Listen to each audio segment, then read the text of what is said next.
हफ्ते। चलिए कुछ प्रश्न उत्तर वगैरह देखते हैं अपन।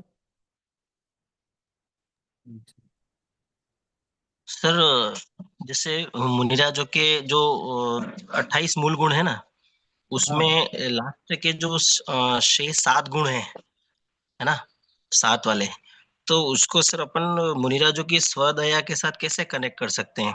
थोड़ा सा कनेक्ट करके बताओ सर। स्वदया के साथ कैसे कनेक्ट कर सकते हैं, देखो हर चीज को अपन स्वदया से कनेक्ट करके देखेंगे तो वो नहीं लगेगा। उसमें ये जरूर है कि अन्य जो गुण है, शेष 7 गुण, जैसे कि अदंत धावन, जैसे कि स्नान, जैसे कि खड़े खड़े आहार लेना, एक बार आहार लेना, है ना, भूमि शयन, ये सब जो उसके अंदर आते हैं शेष 7 में। पहले तो यूं समझ लो, शेष 7 नाम क्यों है इनका, क्योंकि इनका कोई वर्गीकरण नहीं हुआ। जैसे अहिंसा, असत्य, सॉरी, अहिंसा, सत्य, अचौर्य, ब्रह्मचर्य, अपरिग्रह, इनको अपन ने वर्गीकृत कर दिया महाव्रतों में। ऐसे ही अपन ने 5 समितियों का वर्गीकरण किया। ऐसे ही 6 आवश्यकों का वर्गीकरण किया, 5 इंद्रिय जय का वर्गीकरण किया। अब ये जो 7 बचे, ये सातों अलग अलग तरह के हैं, है क्रिया से संबंधित, बाहरी क्रिया से संबंधित है, लेकिन इनका कोई वर्गीकरण नहीं किया, इसलिए इनको नाम दे दिया शेष 7 मूल गुण। माने शेष ये बाकी के बचे हुए 7। अब आपका प्रश्न है कि इनको अपन स्वदया के साथ कैसे देखें। तो देखो, जैसे एक अपन उदाहरण ले स्नान का या अदंत धावन का। चूंकि स्वयं को शरीर से भिन्न देखते हैं, ये तो ज्ञानी भी देखता है, स्वयं को शरीर नहीं मानते। देखो, स्वयं को शरीर मानने की वजह से जीव आज तक दुखी होता रहा, है ना।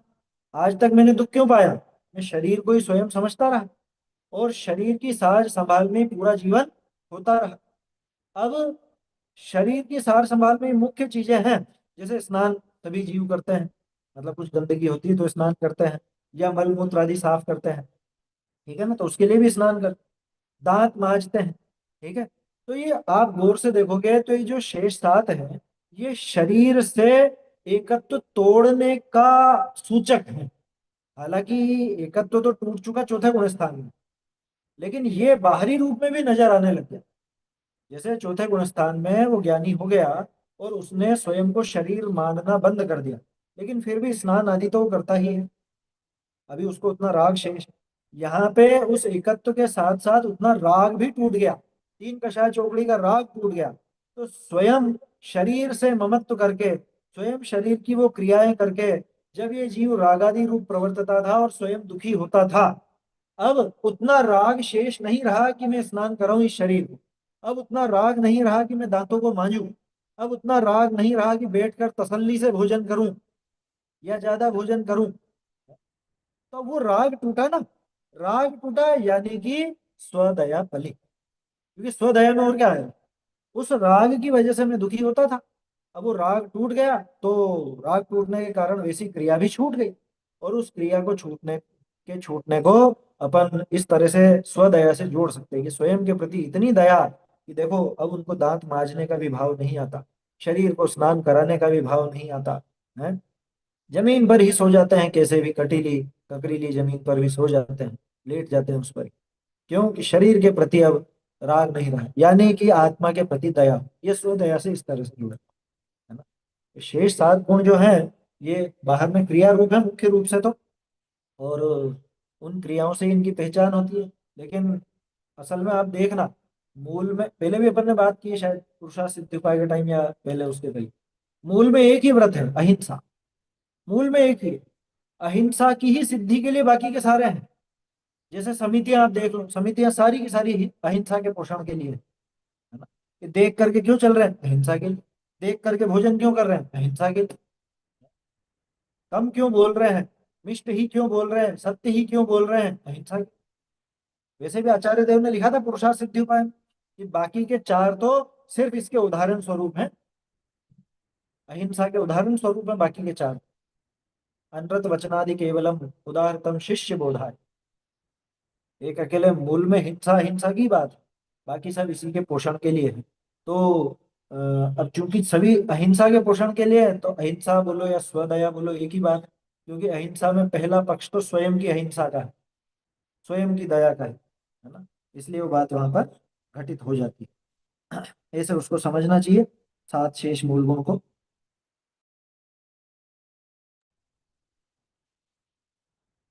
बोलिए।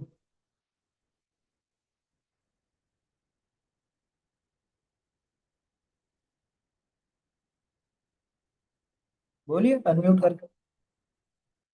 अच्छा, सॉरी, हुआ नहीं था, हमने बोला था। जय जिनेन्द्र भैया जी, हमने ना एक्चुअली व्हाट्सएप में भी आपको ये प्रश्न भेजा है, थोड़ा विस्तार से। तो शॉर्ट में हम यहाँ पे ऐसा बता रहे हैं, आत्मा के जो अनंत गुण है उसमें वैभाविक गुण ऐसा भी कोई गुण है जिसका की कार्य ये होता है कि जो दूसरे गुण है आत्मा के, जैसे श्रद्धा गुण है, चारित्र गुण है, ज्ञान गुण है, उनका जो विभाव परिणमन होता है, वो विभावात्मक आत्मा को का स्वरूप दिखाने का कार्य ऐसा ये वैभाविक गुण करता है, ऐसा कुछ है क्या अपने जीन आगम अध्यात्म में? देखिए, वैभाविक गुण नहीं है, एक वैभाविक शक्ति जरूर होती है जिसकी अच्छा। वजह से जीव विपरीत परिणमन करता है, पर वैसा गुण नहीं है कोई कि भाई ये गुण ऐसा है इस वजह से ये सब परिणमन करावे, विभाव रूप परिणमन करावे, ऐसा नहीं। ठीक है ना। तो मतलब जो, वैभाविक शक्ति में जो हाँ, लिया जाता है उसके दो तरह से अर्थ लेते हैं। एक तो पर्याय परिणमन, उसको भी विभाव कहा जाता है, या परिणमन मात्र को भी विभाव कहा जाता है। दूसरा, कि वैभाविक शक्ति ये भी बताती है कि जीव स्वभाव के अलावा विभाव रूप भी परिणमन कर सकता है। और एक कथन ऐसा भी पहले सुना था या पढ़ा था कि वैभाविक शक्ति दोनों में है, जीव में और पुद्गल में। क्यों? क्योंकि जीव और पुद्गल ये दो ही तरफ ऐसे हैं जो विभाव रूप परिणमन कर सकते हैं। विभाव रूप परिणमन कैसा कि जैसे पुद्गल है तो पुद्गल तो अ, स्कंद स्कंद रूप हो बन जाता जाता है, तो जो स्कंद बनता है उसका, स्कंद अपने आप में उसका वैभाविक परिणमन। जीव के राग द्वेष मोह इत्यादि ये विभाव रूप परिणमन। स्वाभाविक परिणमन तो सम्यक दर्शन ज्ञान चारित्र है, लेकिन वो वैभाविक परिणमन रूप भी जीव की प्रवृत्ति होती है। तो वैभाविक शक्ति के बारे में जरूर पढ़ने में आता है, लेकिन वैभाविक नाम का कोई गुण नहीं है ना, विभाव है। कोई गुण नहीं होता तो ऐसा। जो ये आत्मा की 47 शक्तियां बोलते हैं, 47 शक्तियां, उनमें एक वैभाविक शक्ति, ऐसे शक्ति है क्या कोई? हाँ, है ना? अच्छा, तो मतलब ये शक्ति जो है, मतलब वहां पे जो हमारे पढ़ने में आया ना, उन्होंने कैसे लिखा है कि जैसे स्फटिक के सामने लाल कपड़ा रखा, तो वो लाल हम्म। कपड़े का संयोग स्फटिक मणि को हुआ और स्फटिक मणि फिर लाल दिखता है। तो वैसे ही ये जो वैभाविक शक्ति अपनी है, उसकी वजह से जब आत्मा का क्रोध रूप परिणमन, विभाव परिणमन होता है, इसलिए वो क्रोधी दिखता है, ऐसा घटा सकते हैं क्या अपन? हाँ, घटा सकते हैं। विभाव शक्ति नाम है, वहां पे वैभाविक नाम भी नहीं मिलता, है ना। भाव शक्ति, अच्छा, विभाव भाव शक्ति अभाव तो नाम। अलग है, ये विभाव विभाव शक्ति। अब अच्छा, तो 47 जो गिनाई गई हैं, उनके हाँ, अतिरिक्त भी अनंत शक्तियां हैं जीव में। 47 हाँ, तो गिनाई गई है ना, ये समझने की बात है। जैसे अनंत विभाव, गुण है, लेकिन अपन कंसिडर श्रद्धा, चारित्र और ज्ञान, मुख्यतः से ये चार गुणों को कंसिडर करते हैं, इनको समझते हैं। पर गुण तो अनंत है आत्मा के, वैसे ये शक्तियां भी अनंत है, ऐसे अपन समझेंगे ना? हाँ, शक्तियां भी अनंत हैं, और विभाव रूप परिणमन सबका नहीं होता, ये भी समझने की बात है। सभी अच्छा। द्रव्यों का तो होता ही नहीं है, लेकिन सभी गुणों का भी विभाव रूप परिणमन नहीं होता। मुख्य रूप से अपन बात करते हैं श्रद्धा, ज्ञान, चारित्र, सुख और वीर्य। इन हम्म। पांच में विभाव रूप परिणमन अपने को देखने को मिलता है। अधिकांश में बाकी में अपने को विभाव रूप परिणमन दिखेगा नहीं। क्या? तो मतलब ये जो पांच आत्मा, के सम्यक मिथ्यापन है या विभाव रूप स्वभाव रूप परिणमन की चर्चा चलती है। तो ऐसी हम्म, शक्ति जीव में है कि वो इनके विभाव रूप भी परिणम सके, तो इस वजह से वो विभाव परिणमन होता। ऐसे ही पुद्गल में स्कंद होने की शक्ति इत्यादि भी पाई जाती है, तो उसको भी अच्छा, वैसा कहा जाता तो मतलब अगर अपन मान ले कि जीव में ये विभाव शक्ति नहीं होती, लेकिन उस समय में भी तो श्रद्धा गुण का विपरीत परिणमन होता था ना, कि मान लो कि ये शक्ति नहीं थी, तो इस शक्ति अगर अपन निकाल दे ये शक्ति को, तो क्या फिर जीव का विभाव परिणमन नहीं होगा, है। जीव ये के कैसी गुणों का? बात है, निकालेंगे कैसे? हाँ, मतलब निकालोगे कैसे? हाँ, नहीं निकाल तो नहीं सकते, बराबर है, वो आत्मा का अपना वैभव है। पर मतलब फिर जब सिद्ध अवस्था आ जाएगी, सिद्धों में तो कोई राग द्वेष रूप विभाव नहीं होते हैं, तो फिर उस समय भी शक्ति तो वहां पे भी ये रहेगी ना, विभाव शक्ति, क्योंकि ये तो आत्मा का जैसे है। क्रियावती शक्ति अभी सिद्धों में है या नहीं? है। हाँ, तो है, क्या मतलब हम गमन कर रहे हैं क्या वो? नहीं, गमन तो उनका वो नहीं हो सकता, क्योंकि वो बस धर्म तो फिर द्रव्य का विभाव अभाव। विभाव शक्ति भी रहेगी और वो विभाव रूप परिणमन नहीं होगा, क्या दिक्कत है उसमें? भाई शक्ति है, इसका अर्थ ये थोड़ी ना है कि हर समय वो कार्य होगा। इसीलिए मैंने कहा वो अच्छा। गुण नहीं है। हाँ, हाँ, गुण हाँ। होता तो उसका वो परिणमन आपको नजर आता। अच्छा अच्छा अच्छा अच्छा भैया जी, थैंक यू, अभी समझ में आया। मतलब अगर अपन गुण में कंसिडर करते तो गुण की फिर वो विभाव पर्याय वहां पे निकलते रहती, इस अपेक्षा भी से भी इसको गुण कहना गलत है ना, मतलब जो हाँ, गुण नहीं है वो। हाँ, तो शक्ति है तो शक्ति जरूरी नहीं है कि फिर वो शक्ति प्रकट हो या वो शक्ति का कार्य हो ही, बस वो पड़ी हाँ, रहेगी अभी सिद्ध अवस्था में। और संसारी अवस्था में ये शक्ति कार्यरत रहती है, क्योंकि संसारी अवस्था में गुणों का राग द्वेष के निमित्त विभाव परिणमन भी होता है, इस निमित्त से भी ये शक्ति कार्यरत कह रहती होगी सकते ना। हैं ऐसा। अभी जैसा आप में 5 किलो 10 किलो वजन उठाने की शक्ति है, पर क्या हाँ। उठा रहे हो क्या? नहीं उठा रहे। हाँ बराबर है। हाँ हाँ हाँ हाँ। ऐसा है। तो वो विभाव अच्छा शक्ति रहे और विभाव रूप परिणमन ना हो, उसमें कोई ऐसी बाधा नहीं।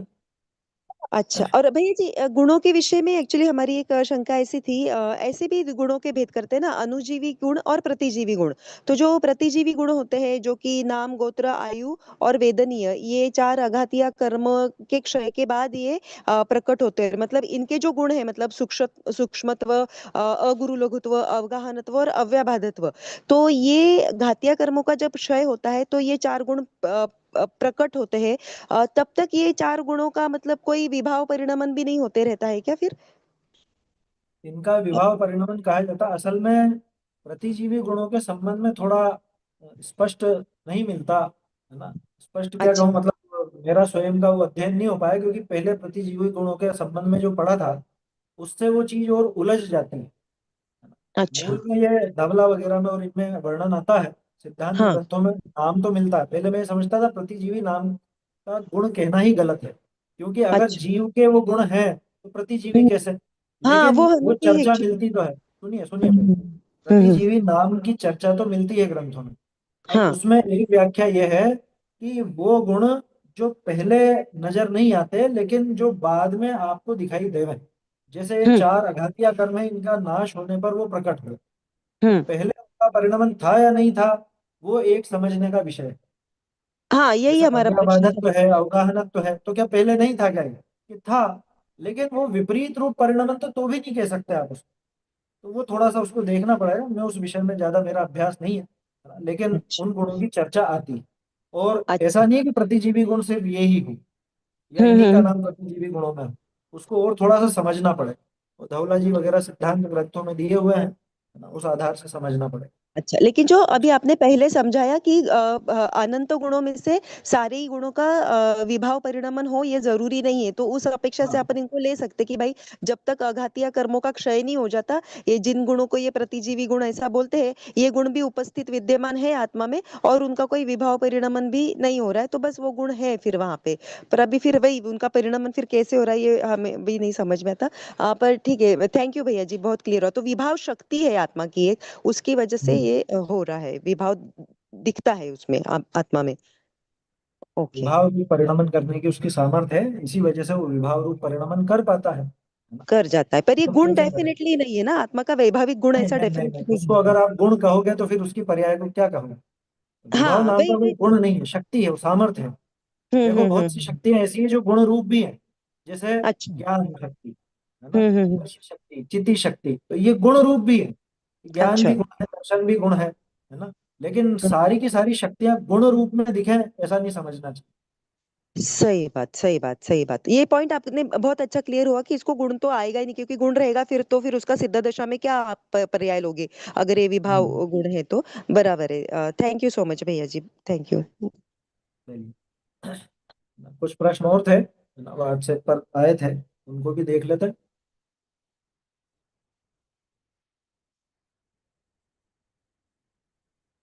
हम्म, पहला प्रश्न है ये। आत्मा के एक श्रद्धा गुण का परिणमन सम्यक होने से, अर्थात सम्यक दर्शन होने से, आत्मा के अन्य अनंत गुणों का परिणमन भी समीचीन हो जाता है क्या? हाँ बिल्कुल ठीक है, वो बात उसमें दिक्कत नहीं है। सर्व गुणांशते समकित ऐसा भी कहा जाता है। और सम्यक दर्शन होते ही सारे ही गुण सम्यक हो गए, इसमें कोई शंका मत रखना, बिल्कुल वास्तव में सम्यक हो जाते हैं। हालांकि उसमें दो बात ये, मतलब एक चर्चा और ये चलती है कि जीव के, जैसे अभी अपन ने बात की, सभी गुणों का तो विभाव रूप परिणमन नहीं हो रहा, तो सारे ही गुण मिथ्या होते हुए ऐसा जरूरी नहीं। लेकिन आम तौर पे समझाने के लिए अपन ये कहते हैं कि अनंत गुण ही सम्यक होंगे। मुख्य रूप से जिनमें सम्यक और मिथ्या की चर्चा चलती है वो है श्रद्धा, ज्ञान, चारित्र, इनमें सम्यकपना और मिथ्यापना देखा जाता है। ज्यादा से ज्यादा इनमें जोड़ लो तो वीर्य को और सुख को जोड़ सकते हैं। सुख का विपरीत परिणमन दुख नजर आता है, वीर्य का विपरीत परिणमन ये संसार दशा में प्रवर्तने का जो इसका पुरुषार्थ चल रहा है वो नजर आता है, तो उनको भी अपन विपरीत कह सकते हैं। लेकिन असल में सम्यक दर्शन होते ही जीव में सम्यकपना आया। तो सम्यकपना कहाँ कहाँ आया? वो पूरे में ही आया। तो पूरे में आया तो पूरे में अनंत गुण फैले हुए हैं, तो उन अनंत गुणों को भी सम्यक हो जाना कहने में कोई दिक्कत नहीं है। अब इसके आगे ये नहीं पूछना कि भाई फिर उनका मिथ्या परिणमन कैसा था। जैसे अस्तित्व है, अस्तित्व वस्तुत्व इत्यादि सामान्य गुण है, क्या ये पहले मिथ्या थे जो अब सम्यक हो गए? इनका मिथ्या परिणमन कैसा होगा? तो वो बात नहीं करना, यहाँ पे सामान्य सम्यक दर्शन की महत्ता दिखाने के लिए कहा गया कि अनंत गुण ही सम्यक हो जाते हैं। ठीक है। और मुख्य रूप से सम्यकपना उन सब में एक साथ आता है कि जिनका अब तक मिथ्यापना है। जैसे कि ज्ञान, चारित्र, सुख, वीर्य आदि की बात अपन ने की, तो इन सब में सम्यकपना एक साथ आता है। ये भी नहीं समझना कि सम्यक दर्शन हो गया, सम्यक चारित्र तो बाद में होगा, ऐसा बिल्कुल नहीं। आगे दूसरा प्रश्न है, कुछ लोगों का मानना है कि जीव को सम्यक दर्शन के साथ सम्यक चारित्र हो ही, ये जरूरी नहीं, क्या ऐसा होता है? देखो ये प्रश्न पहले यहीं तक लेते हैं। सम्यक दर्शन हुआ है तो चारित्र भी सम्यक होगा ही होगा, ये अपन मोक्ष मार्ग प्रकाशक में अच्छे से देख चुके हैं। यद्यपि ये बात भी सही है कि उसको आचार्य देव भी सम्यक चारित्र कहने में झिझकते हैं। क्यों झिझकते हैं? कि जितना चारित्र होने पर सम्यक चारित्र कहलाता है वो अभी नहीं है। छोटा सा उदाहरण अपना मटकी वाला, कि मटकी में एक आध कटोरी पानी भी हो तो भी जब आप देखते हो तो क्या बोलते हो? कह रहे मटकी खाली पड़ी है। क्या कहते हैं अपन? कि खाली है मटकी। लेकिन क्या वास्तव में खाली है? कि नहीं, थोड़ा सा पानी तो है। तो सिद्धांततया उसमें पानी है तो सही, लेकिन फिर भी हम उसको भरी हुई नहीं कहते। भरी हुई तभी कहलाती है कि जब उसमें इतना पानी हो कि आप दो चार गिलास पानी निकाल करके पी सको, काम में ले सको, तभी अपन उसको भरी कहते हैं। ठीक इसी तरह से चारित्र भी वहां सम्यक हुआ तो है, लेकिन चौथे गुण स्थान में, लेकिन सम्यक चारित्र नाम अपन तब देते हैं जब तीन कषाय चौकड़ी का अभाव हो गया। आया समझ? तो जो बहुत से लोग ये कहते हैं कि सम्यक दर्शन के साथ सम्यक चारित्र हो ही, ये जरूरी नहीं, इसको इस तरह से लेना। वैसे तो सम्यक हुआ है वो, पर सम्यक चारित्र नाम उसको आचार्य कब देंगे कि जब साथ में गुण स्थान। सम्यक दर्शन के उपगुहन आदि आठ अंग आदि रूप आचरण सम्यक चारित्र नहीं है? ये नहीं है। वो सम्यक दर्शन के बाहरी क्या कहें, साथ में चलने वाली प्रवृत्तियां हैं, इतने मात्र को आप सम्यक चारित्र नहीं कहो। उपगुहन आदि सम्यक चारित्र नहीं। ये जरूर है कि चारित्र में असर जरूर पड़ा है, उसकी वजह से ही उपगुहन आदि नजर आ रहा है, लेकिन आप इनको सम्यक चारित्र नहीं कहो। ये सम्यक दर्शन के आठ अंग कहलाते हैं, जो सम्यक दर्शन के साथ बाहर में मौजूद रहते हैं। तो इसके संबंध में भी नौवें अधिकार में अपन ने देखा था मोक्ष मार्ग प्रकाशक में, कि सबके सभी अंग नजर आवे ये जरूरी नहीं है। क्या ऐसा था वहां पर? सम्यक दर्शन होने पर भी जीव व्यसन करना, अभक्ष्य सेवन आदि मिथ्या आचरण कर सकता है? बिल्कुल नहीं कर सकता, क्योंकि सम्यक दर्शन की पूर्व भूमिका ही अन्याय, अनीति और अभक्ष्य से रहित होती है। अन्याय, अनीति, अभक्ष्य के चलते हुए सम्यक दर्शन नहीं होगा, इनको छोड़ने पर ही होगा, है ना। कोई व्यसनी, कोई हिंसक जीव अगर सम्यक दर्शन लेता भी है तो यूं मत समझना कि वो सम्यक दर्शन हो गया तो बाद में भी वो सब चलते रहेंगे। वो सब चीजें छूट चुकी तब जाके सम्यक दर्शन होगा। सम्यक दर्शन की पूर्व भूमिका में ही अन्याय का, अनीति का, अभक्ष्य का, ये जो व्यसन है, व्यसनों का, इनका त्याग हो जाए। व्यसन नहीं चलेगा, सम्यक दर्शन के साथ व्यसन नहीं चल सकता। क्योंकि व्यसन चलने के लिए जितनी कषायों की तीव्रता चाहिए, उतनी उतनी अनंतानुबंधी में होती है। और सम्यक दर्शन के साथ ही अनंतानुबंधी का नाश हो जाता है, मतलब सम्यक दर्शन के प्रकट होने के साथ ही। तो जब अनंतानुबंधी नहीं बची तो व्यसनों में प्रवृत्ति करने लायक कषाय शेष नहीं है, इस वजह से व्यसन वहां नहीं चले।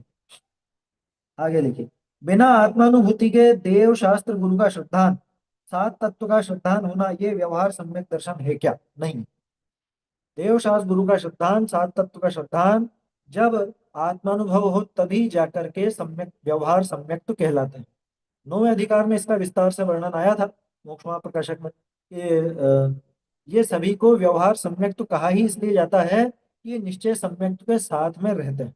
निश्चय सम्यक के सहकारी हैं अथवा सहचारी हैं, या तो उसमें सहयोग करते हैं या उसके साथ में रहते हैं, तब जाकर के ये व्यवहार सम्यक तो कहलाते हैं। फिर भी लौकिक दृष्टि से लोग बाग ऐसा प्रयोग करते हैं कि अरे ये व्यवहार सम्यक तो इनके हैं। वो इसीलिए कहा जाता है कि अक्सर ये सम्यक दर्शन के साथ में होते हैं, मतलब सम्यक दृष्टि जीव के पाए जाते हैं इसलिए।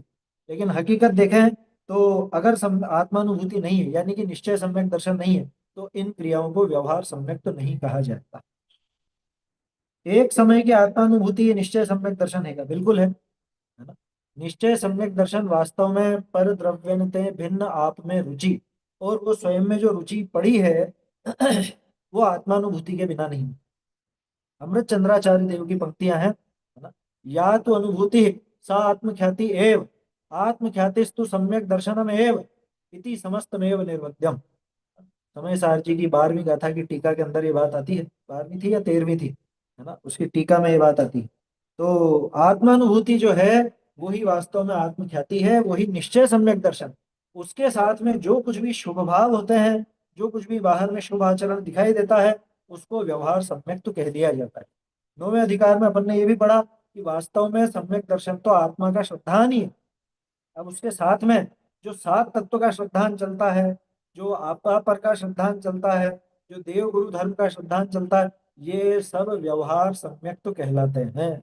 इन सबको व्यवहार सम्यक दर्शन नाम दिया जाता है। कब? कि आत्मानुभव हो तो, यानी कि आत्मा का श्रद्धान हो तो। ठीक है, तो एक समय की आत्मानुभूति, अच्छा देखो इसमें जोर आपका एक समय पर अगर है, तो आत्मानुभूति तो समय मात्र की होती है, उसके बाद में समय समय पर वो होती रहेगी, कभी कभी थोड़ी ज्यादा भी टिकेगी आत्मानुभूति। अच्छा एक चीज और है, जो अपन दो नाम लेते हैं, एक तो अनुभव और एक अनुभूति। आप जब आत्मा में लीन हुए उस समय आत्मानुभव हुआ, ठीक है। आत्मानुभव हमेशा कंटिन्यू तो बना नहीं रहेगा, बना रहेगा तब तो केवल ज्ञान होगा, लेकिन वो अपनी भूमिका में होता नहीं है। तो आत्मानुभव थोड़ी देर के लिए होता है, पर उसकी अनुभूति, वो तृप्ति निरंतर बनी रहती है, उस अनुभूति का नाम सम्यक दर्शन। असल में सम्यक दर्शन आत्मलीनता को नहीं कहते, आत्मलीनता के साथ सम्यक दर्शन होता है ये बात सही, लेकिन आत्मलीनता और उसके बाद में रहने वाली जो प्रतीति, जो श्रद्धा, रुचि रूप भाव, उसका नाम सम्यक दर्शन। तो निश्चय सम्यक दर्शन तो पर द्रव्यनते भिन्न आप में रुचि, स्वयं में रुचि हो, स्वयं की प्रतीति हो, उसी का नाम निश्चय से सम्यक दर्शन। व्यवहार और निश्चय सम्यक दर्शन में क्या अंतर है, ये भी मेरे ख्याल से इसमें शामिल हो गया है ना। निश्चय और व्यवहार सम्यक दर्शन क्या है कि वास्तव में तो पर द्रव्यों से भिन्न अपने आत्मा की श्रद्धा होना, उसकी रुचि होना, प्रतीति होना, उसी को निश्चय से सम्यक दर्शन कहा जाता है। और उसके साथ में जो कुछ भी शुभ भाव चलते हैं, जो कुछ भी बाहर में शुभ क्रिया शुभाचरण होता है, उसको व्यवहार सम्यक दर्शन नाम दिया जाता है। इसको ऐसे भी समझ सकते हैं, जो व्यवहार सम्यक दर्शन है वो निश्चय सम्यक दर्शन के लिए सहायक होता है, अथवा उसके साथ साथ चलता है, जिसको अपन सहकारी या सहचारी के नाम से भी जानते हैं, है ना। उसमें छेड़हला में आता तो है, अब व्यवहार मुख मग सुनिए, हेतु नियत को होई, हेतु नियत को होई, है ना। यानी कि जो निश्चय सम्यक दर्शन का हेतु बने, है ना, वही वास्तव में व्यवहार सम्यक दर्शन कहलाता है। ऐसा इसका आशय समझना चाहिए। ठीक है, ये प्रश्न थे, मेरे ख्याल से इनके संबंध में समाधान हो गया है। चलिए समय भी हो गया है अपना, समाप्त करते हैं अपन। हाँ, आगे एक विचार और है ना। कुछ लोगों का मेरे पास पहले भी मैसेज आया था, काफी समय पहले, कि छेड़हला आदि की भी कक्षा चालू की जाए। और पिछले कुछ समय से ऐसा भी देखने को मिल रहा है कि छेड़हला के संबंध में भी लोग बाग उल्टी सीधी बातें फैला रहे हैं। तो और एक विचार ये भी आया कि छेड़हला कंटिन्यू तो अपन नहीं चलाएंगे, जैसे पहले जैन बेसिक क्लास अपन चलाते थे शनिवार और रविवार को। तो प्रत्येक शनिवार और रविवार को अपन सुबह के समय छेड़हला की कक्षा चालू कर सकते हैं। अभी अपना ये स्वरूप संबोधन पूरा हो जाएगा, उसके बाद तो जो ग्रंथ लेंगे सो लेंगे ही सही। बाकी शनिवार और रविवार को अपन छेड़हला के लिए रख सकते हैं, ताकि जो सामान्य लोग हैं वो भी जुड़ सकें। रेगुलर स्वाध्याय तो डेली जुड़ते हैं, लेकिन सामान्य जन बाद में जुड़ सकें छेड़हला समझने के लिए। और कोशिश करेंगे अपन उसको अच्छे से समझने का। तो अभी ये सिर्फ विचार है, आप लोगों को रुचता हो तो आप लोग मुझे मैसेज कीजिएगा, बताइएगा, तो अपन वो छेड़ाला की कक्षा प्रारंभ कर सकते हैं। और फिर संडे की जो अपनी ये चर्चा का सेशन होता है, इसको अपन शाम को शिफ्ट कर देंगे, जैसे पहले होता था ये बेसिक क्लास के टाइम पर। तो सुबह के टाइम रविवार शनिवार, शनिवार और रविवार को सुबह छेड़ाला पर, और रविवार की शाम को ये चर्चा का सेशन रख सकते हैं, है ना। नए लोगों को भी थोड़ा उसमें लाभ होगा, छेड़ाला जो समझना चाहते हैं। ऐसा अभी मुझे विचार है। आप लोगों का अगर समर्थन होगा और इसमें और आपकी रुचि होगी तो अपन ये चालू करें, नहीं तो जैसा अपना रेगुलर चलता है वो चलेगी। चैतन्य का स्मरण प्रतिक्षण ही करो रे, भव के अनंत दुख को क्षण में हरो रे, अक्षय अनंत निज सौख्य निधान पाओ, गाओ अरे इसी गीत गाओ, निज निधि निज में बताई, यह अनंत उपकार है, इसके लिए जिन वाणी मांगे, वंदना शत बार, वंदना